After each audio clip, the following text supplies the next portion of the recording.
Hey everyone, and thank you for joining us on the launch of Darkhorse Paranormal.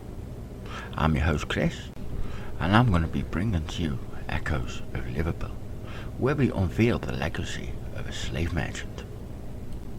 Throughout this podcast playlist, I'll cover a newspaper article about a witch. We'll dig deep into the buildings that surround the house in question. We'll look further at Adam Cliff's day nursery. I'll go into all about who Adam Cliff was. We'll look into his turnaround with his son William.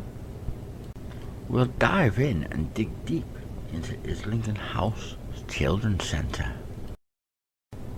We'll uncover secrets about the Royal Bank of Scotland, the NatWest Bank, and even the NSPCC. And of course, not to forget, social services themselves.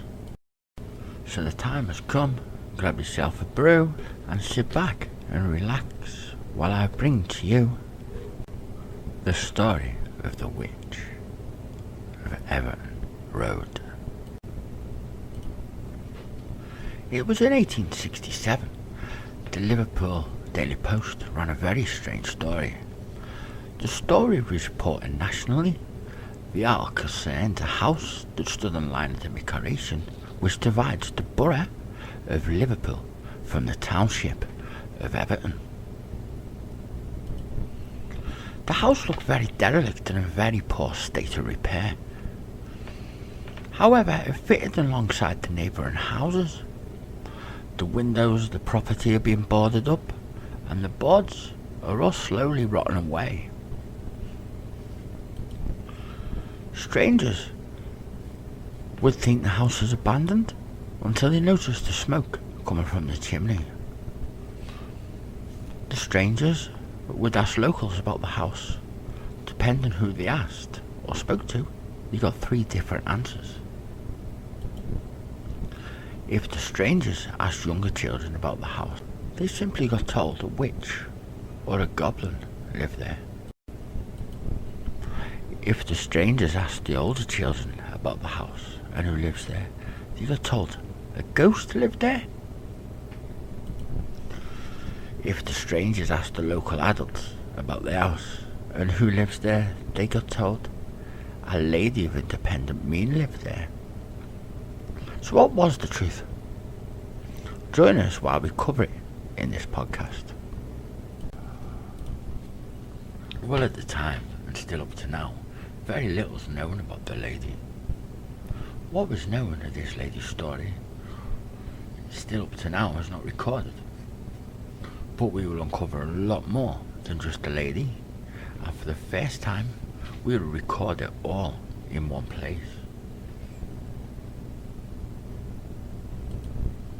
What was known about the lady is that she lived in this house for a quarter of a century. She would only go out once a week at night. She collects rent on some of the properties that she owned nearby. She would buy some necessities and disappear straight back into the house. Lights in the house would go on from room to room as if she's checking on things or searching for something around the house. The lady was always dressed very dated and was said to be graceful and of gentle breathing. The lady would never speak to anyone. Local children run at the sight of her. Tales and stories about her were numerous.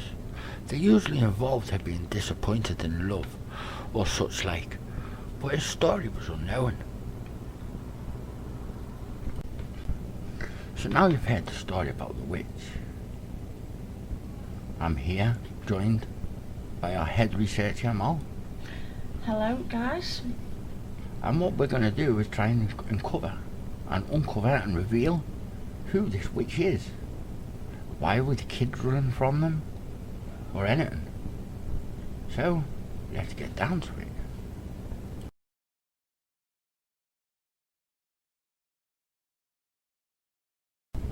So, this is the house that's in question on Everton Road about the witch. So, what have you found out with being our head researcher?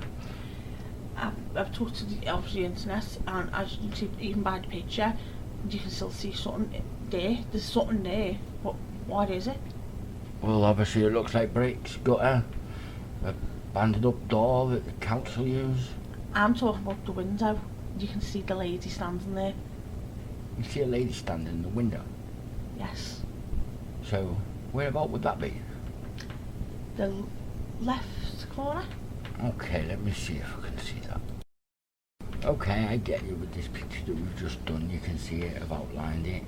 I've also added a little bit more to it, so you can zoom in on it, so you can actually see it.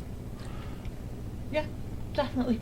Because, like I said, there's no, in your pictures, there's no cutouts or nothing in the window. Okay. So, there's more to this building with being a research about who the person could be.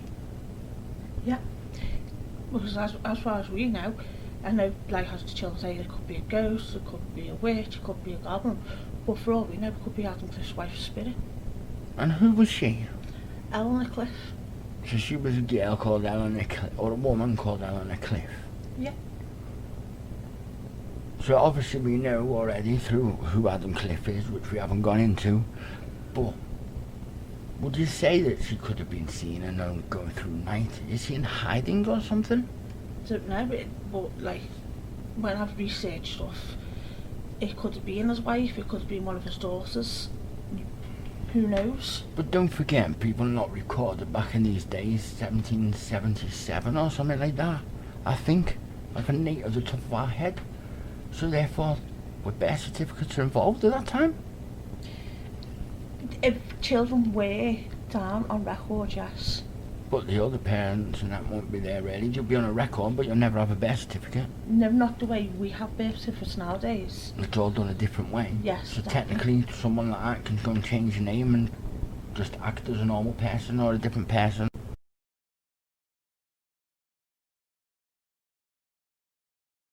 So, here we have it. But why would she run away from the kids? There's a reason for she to run away from the kids. I don't want to go into it too much because we dive into that all later and come back to this witch story. But there's reasons why she runs away from the kids, which I know. I just want your opinion on why you think. Again, I'd love to give my output on this, but at the moment, I don't want to give too much away. Okay.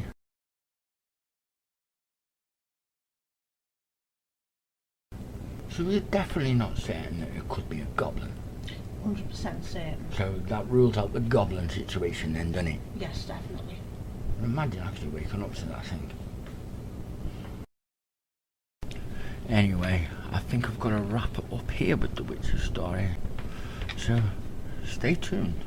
When our next episode, episode 2, will be regarding the buildings that are around this particular house.